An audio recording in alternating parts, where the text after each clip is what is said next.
Welcome once again to Chelan County Connection. I'm your host, Randy Rhodes. Today we welcome our very special guest, Erin Fonville. Erin, how are you? I'm good. How are you? Just want to say thanks for taking time out with us today. Oh, you're welcome. It's a pleasure to be here. So, Erin, you are the Chief Deputy Assessor for Chelan County. First of all, let's start with a little bit about yourself and how long you've been with Chelan County. So, I've been with the county for about 18 years. I started here in April of 2007 after working in a background of natural resource management and forestry with the State Department of Natural Resources. I've been with the assessor's office about 13 years, and prior to that, I worked for Natural Resources Department.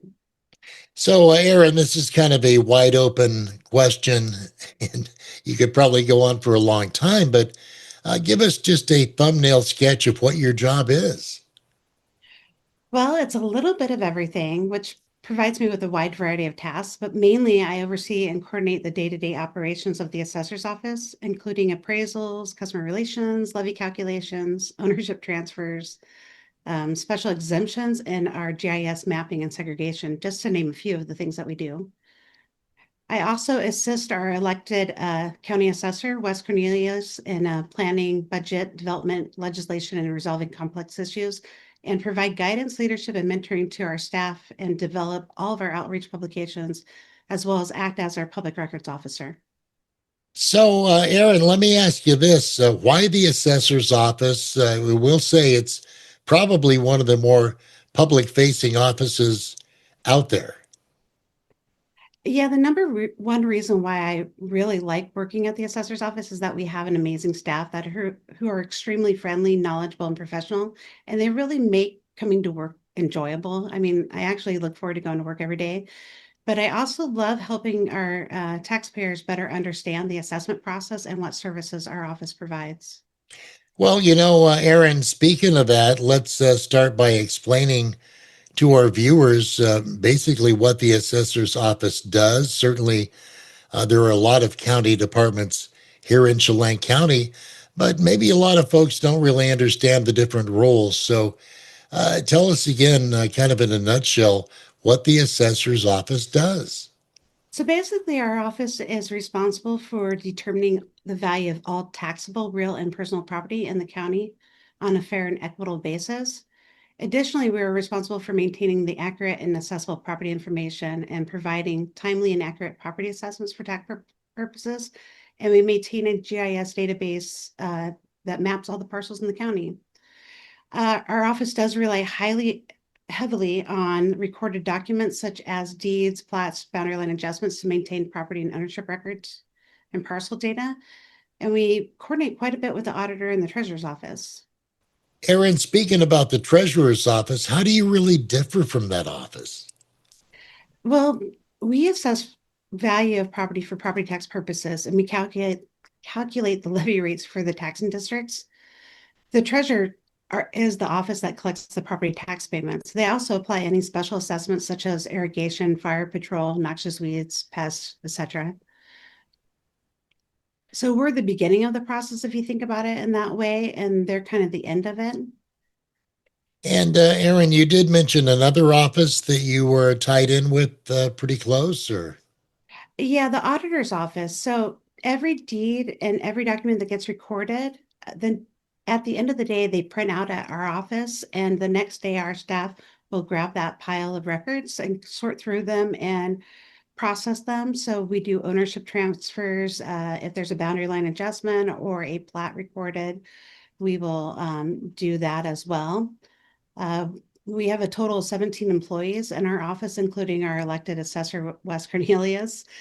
And so on our customer service side of the office, we have 6 employees, which includes myself. And then on our appraisal side, we have 10 employees, including our chief appraiser, Josh Hepburn. Our guest this time out on Chelan County Connection, Erin Fonville, and Erin is the Chelan County Chief Deputy Assessor. Let's get into, you've really been out and about over the last, several months with the public meetings? Correct. We've been having one meeting per evaluation cycle. So We've been up to Leavenworth and we were up in Entiat. And then we were also up in Manson a couple weeks ago as well. All right, our guest this time out on Chelan County Connection, Aaron Fonville. And Aaron is the Chelan County Deputy Assessor. Now, there have been some meetings going on pretty much since March. And this month, finishing up the spring community meetings, your staff has been out and about all over the county educating folks about how your office appraises properties. Give us an idea, how that appraisal process works. For example, how do you appraise property and determine that fair market value? So, as most people know, Washington state law does require us to appraise all real property at 100% of its true and fair market value, and to statistically statistically update assessed values annually according to the highest and best use of the property, unless, of course, the property qualifies and is approved for a special program. So, for residential property, we actually use a cost approach to establish base construction value, and then we apply the sales approach to get to the market value. This process is called mass appraisal, which is different than fee appraisal that you would get when you buy your home. So instead of comparing like homes to each other and using that to set the market value, we're looking at how things sell within a whole neighborhood, which a neighborhood could be something as small as a couple streets, or it could be something as large as like the north end of Wenatchee, for example, like Sunny Slope area. So it really depends on how the cells are looking at. So we're constantly analyzing our cell data to look at what we're seeing with the market. And really, your assessed value is based off of what is currently existing on the property. So we have our appraisers that go out and physically inspect a quarter of the county every year. And they're looking for changes to the property, such as age, condition, quality, or if there's been any additions to the property. And they record all those on their iPad devices. They input the data, and then we are doing the analysis around them. There's a lot of information out there on our website that we've been presenting at our community meetings that we'll have available in the next couple of weeks. And also, there's a great new video that Department of Revenue created on understanding the property tax system in Washington State. It's a 3.5 minute video. We'll have links to that on our website within the next couple of weeks as well. So, Aaron, as I understand it, the amount of tax you pay in 2025 is based on that 2024 assessment, correct? Correct. So it's always a year behind. And really, when you look at it, it's almost like a 3-year process. So your 2024 assessed value, which is what you're paying taxes on in 2025, that's based off of a sales analysis, predominantly from sales from 23. So when you get your notice of value this year, which the 2025 assessment value for the 20 is for the 26 tax year, and that's based off of sales predominantly from 2024.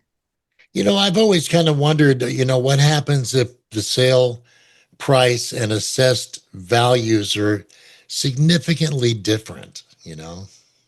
Right. Yeah. So we apply a market adjustment for that market area for those properties. So if it's up or down, you'll see it in your new value, whether we have to do that or not. So, getting back to these community meetings real quick, I know you're kind of rounding third and heading for home on this affair. There's one more meeting left, and that's June 18th at Cashmere at the City Hall at 6 o'clock. Let's talk briefly about the areas that covers and what's going to be going on there. Yeah. So the Casper South and the Wenatchee Malaga areas, that's what we've referred to as cycle one or phase one. That's the area that we physically inspected last fall through early winter and into spring. So that's why we always do the one that we physically inspected last because we were still doing our market analysis on it.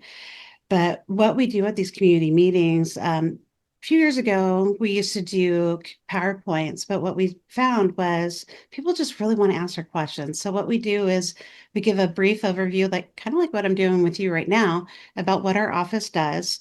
We kind of explain what we're seeing with the notice of values and what we're seeing throughout the county with whether the values are going up or down. And then we open the floor to questions and answers as well. Well, Aaron Fonville, our guest this time out on Chelan County Connection.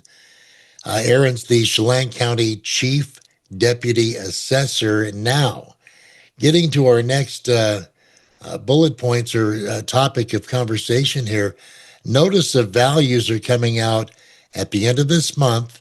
So, how are notices of value different than a person's property tax bill that they got earlier in the springtime? That's a great question, Randy. I know when you get your tax bill, a lot of people call our office because they forget that they've gotten a notice of value statement prior. So we always send out our notice of values, usually typically around this year. A couple of years ago, just because of some staff changes, we were later than normal. But the notices give property owners a heads up on what to expect for the next year. And you'll see both the previous year's value and the new year value. And this is the assessed value that is used to calculate the amount of property taxes owed by residents and businesses in the next year. So right now, we're seeing a 5 to 6% increase in the assessed values from 24. And the one thing to keep in mind, as what I mentioned earlier, is that the assessed value is always a year behind because the state law requires our office to use arm's length sales, which are good sales. So sales that sell by like a bank foreclosure or an estate sale, we don't consider those. Mm-hmm. And we're predominantly using sales from 2024 to assess the value for 2025. So, Aaron, before we pull the curtain back a little about you personally, did you have any final thoughts you wanted to get out to the folks today? Yeah, I just want to let everybody know that your notice of values will be going out in the mail on Friday, June 20th. We're actually working really hard to finalize our data and get that to our vendor. When you receive that, we actually have a insert that we put in there that explains what I've just talked about as well. And it has information on our community meetings and also what to do if you don't feel like your new value is correct. So we always say that if you don't feel your value is correct, we really encourage you to call us. Um, your value that you get should be compared to what you would estimate the market value to be. So give us a call or come in or stop by. We're more than happy to go through all the details with you, sit down, make sure our data is correct, and then explain, what we're seeing, the sales that we use to assess your value at. But even if you come in and meet with us, and if you disagree with your new value, you have 30 days from the date of the notice of value to file an appeal with the Board of Equalization. The Board of Equalization, each member of that are appointed by our county commissioners. So it's a board of 3 people. They are a separate entity from the assessor's office, and you can actually find more information on the BOE by visiting the commissioner's website. All right, Aaron Fonville, before we let you really get out of here, your job, assessments and property values are kind of heavy topics, really, day to day, and you kind of let us know what you like to do when you're off time and your downtime. Yeah, working in the assessor's office is definitely not for the faint of heart. But I really truly enjoy what I do and the people that I work with. And I'm so fortunate that I have such amazing staff that help make some of the hard days a little bit more bearable. But in my spare time, I love to spend time with my husband, Justin, and we have 2 teenagers. And then I have a chocolate lab named Oakley, which nobody in the family wants to claim as theirs. So he's my dog. But we like to spend a lot of our times outdoors doing fishing when we can. We love to go up to Banks Lake and catch walleye and bass. And then when I'm not fishing, I'm more than happy to search or surf the couch with my dog and knit and just hang out in the yard doing yard work. Well, Aaron, I would imagine you agree for outdoor recreation, nothing beats Chelan County. Absolutely. We live in a beautiful area and we're really fortunate for all the opportunities we have. All right, Aaron Fonville, Chelan County Chief Deputy Assessor, we want to thank you very much for your time and a lot of good information today. Thanks, Randy. Appreciate it.